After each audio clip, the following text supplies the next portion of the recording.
বিশ্বের আরও ৭ দেশের পণ্যের ওপর ২০ থেকে ৩০% পর্যন্ত শুল্ক আরোপ করেছে যুক্তরাষ্ট্র। স্থানীয় সময় বুধবার মার্কিন প্রেসিডেন্ট ডোনাল্ড ট্রাম্প এই শুল্ক আরোপের ঘোষণা দেন।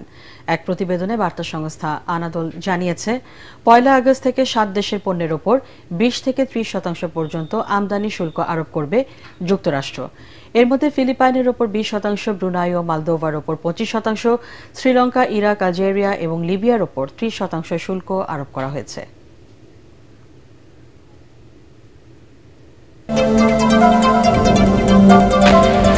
ইসরায়েল এবং যুক্তরাষ্ট্রের যৌথ হামলার পর ইরান তার ইউরেনিয়ামের মজুদ অন্য কোথাও সরিয়ে ফেলেছে এমন তথ্য সঠিক নয় বলে দাবি করেছে ইসরায়েলের গোয়েন্দারা। তারা জানান, ইরানের ইউরেনিয়ামের মজুদ সমৃদ্ধ ফার্দো, নান্তাজ এবং ইস্পাহানে ইসরায়েল যুক্তরাষ্ট্রের বিমান বাহিনীর হামলায় উল্লেখযোগ্য ক্ষয়ক্ষতি হলেও ইউরেনিয়ামের মজুদ অক্ষত রয়েছে এবং এই ৩ স্থাপনার ইউরেনিয়াম সরানো হয়নি।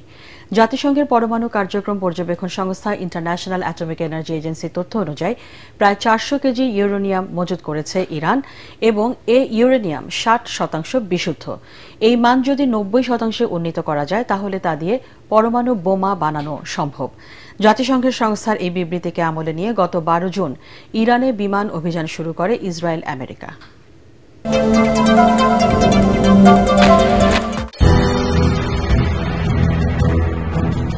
ইরান ও ইসরায়েলের সংঘাতের পর ট্রাম্পের আহ্বানে যুদ্ধবিরতি চলমান থাকলেও থেমে নেই ইরানের বন্ধু দেশ ইয়েমেন। একের পর এক নিখুঁত নিশানায় মিসাইল ছুড়ে হুথিরা কাবু করে চলেছে নেতানিয়াহুর দেশ ইসরায়েলকে। তবে দখলদার ইসরায়েলি বাহিনী নিজেদের পুরনো অহংকার জাহির করে সম্প্রতি ইয়েমেনে বিমান হামলা করে বসে, আর তাতেই বাধে বিপত্তি।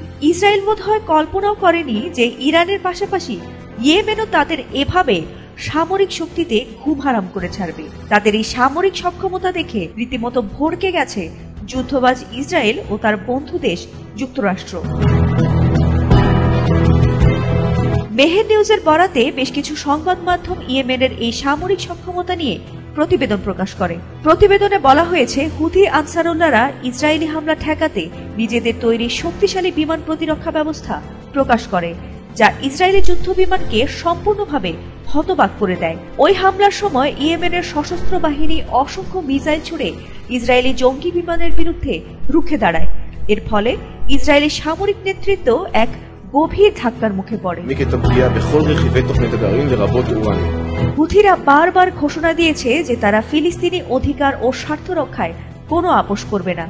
একই সঙ্গে দখলদার ইসরায়েলি কর্তৃক চালানো গণহত্যা ও অপরাধমূলক কর্মকাণ্ডের বিরুদ্ধে দৃঢ় প্রতিরোধ গড়ে তুলবে। তাদের এই অবস্থান থেকে সাম্প্রতিক সময়ে দফায় দফায় করা ক্ষেপণাস্ত্র হামলায় ফিলিস্তিনি ভূখণ্ডে দখলদার ইসরায়েলিদের নিরাপত্তাহীনতা দিন দিন বাড়িয়ে তুলছে। তবে এই পরিস্থিতির জবাবে ইসরায়েল সম্প্রতি ইয়েমেনের হুদেইদা বন্দর, রাস ইসা এবং হুদেইদার বিদ্যুৎ কেন্দ্রে হামলা চালিয়েছে। তবে এই হামলায় অংশ নেওয়ার ডজন খানেক ইসরায়েলি যুদ্ধ বিমান ইয়েমেনের শক্তিশালী বিমান প্রতিরক্ষা ব্যবস্থার মুখে রীতিমতো হার মানতে বাধ্য হয়।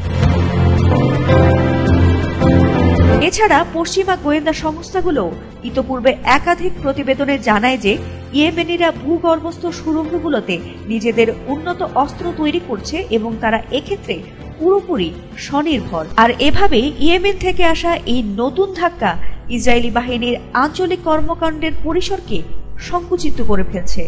আর এই পরিবর্তন কেবল কোনো সামরিক ঘটনা নয়, বরং তা পশ্চিম এশিয়ার ভবিষ্যৎ রাজনৈতিক ও কৌশলগত সমীকরণেও গুরুত্বপূর্ণ প্রভাব ফেলতে পারে বলে মনে করছেন আন্তর্জাতিক বিশ্লেষকরা। ফাতিমা সুলতানা, এটিএন বাংলা।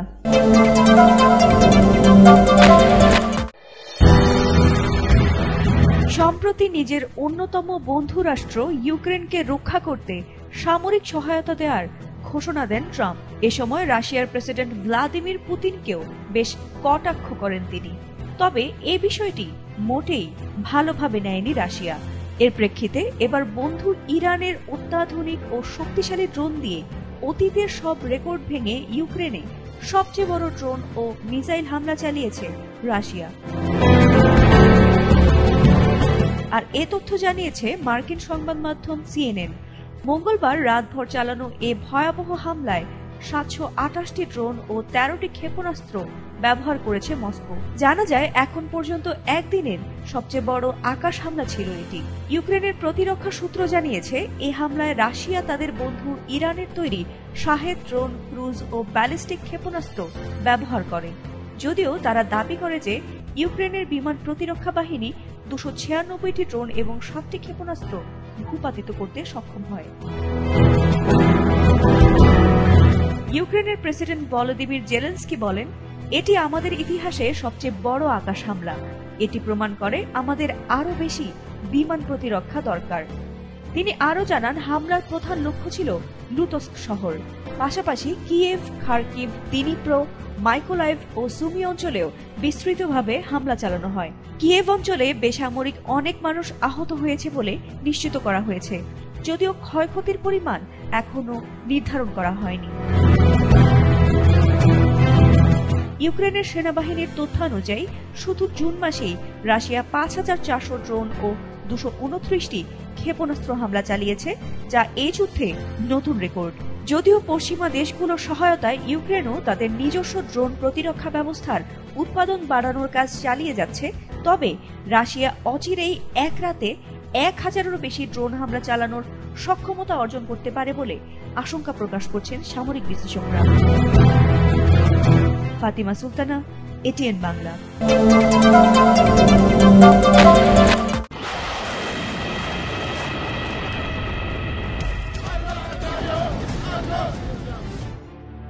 লোহিত সাগরে ফের হুথিদের তাণ্ডব।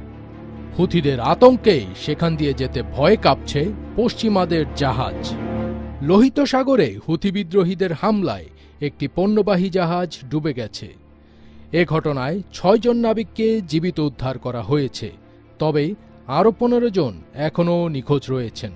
ইরান সমর্থিত হুথি গোষ্ঠী জানিয়েছে তারা কিছু নাবিককে আটক করেছে।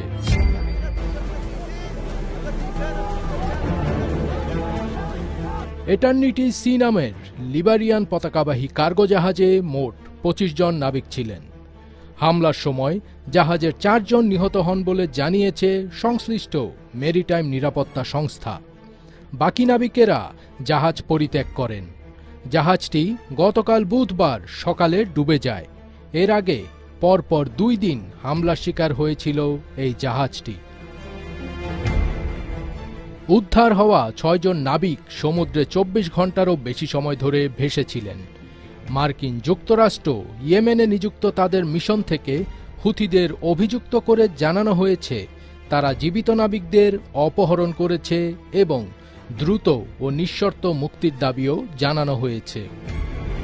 হুথিদের সামরিক মুখপাত্র ইয়াহিয়া সারি এক টেলিভিশন বিবৃতিতে বলেন, ইয়েমেন নৌবাহিনী জাহাজটির কয়েকজন নাবিককে উদ্ধার করে চিকিৎসা সেবা প্রদান করে এবং নিরাপদ স্থানে সরিয়ে নেয়। হুথিরা একটি ভিডিও প্রকাশ করেছে যেখানে এটার্নিটি সিতে হামলার দৃশ্য ও বিস্ফোরণের চিত্র দেখা যায়। এছাড়াও রবিবার আরেকটি লিবারিয়ান পতাকাবাহী জাহাজ ম্যাজিক সিস হুথি হামলার শিকার হয়, তবে ওই জাহাজের সব নাবিক নিরাপদে উদ্ধার হয়েছেন। ২০২৩ সালের নভেম্বর থেকে ২০২৪ সালের ডিসেম্বর পর্যন্ত হুথিরা ১০০টির বেশি জাহাজে হামলা চালিয়েছে। তারা দাবি করেছে এটি ফিলিস্তিনিদের প্রতি সংহতির অংশ। যতদিন পর্যন্ত দখলদার ইসরায়েলি বাহিনী গাজায় নিরীহ মানুষের ওপর নির্বিচার হামলা চালাবে, হুথিদের এই হামলাও ততদিন পর্যন্তই অব্যাহত থাকবে বলে জানিয়েছে হুথি মুখপাত্র। ফজবির তাজ, এটিএন বাংলা।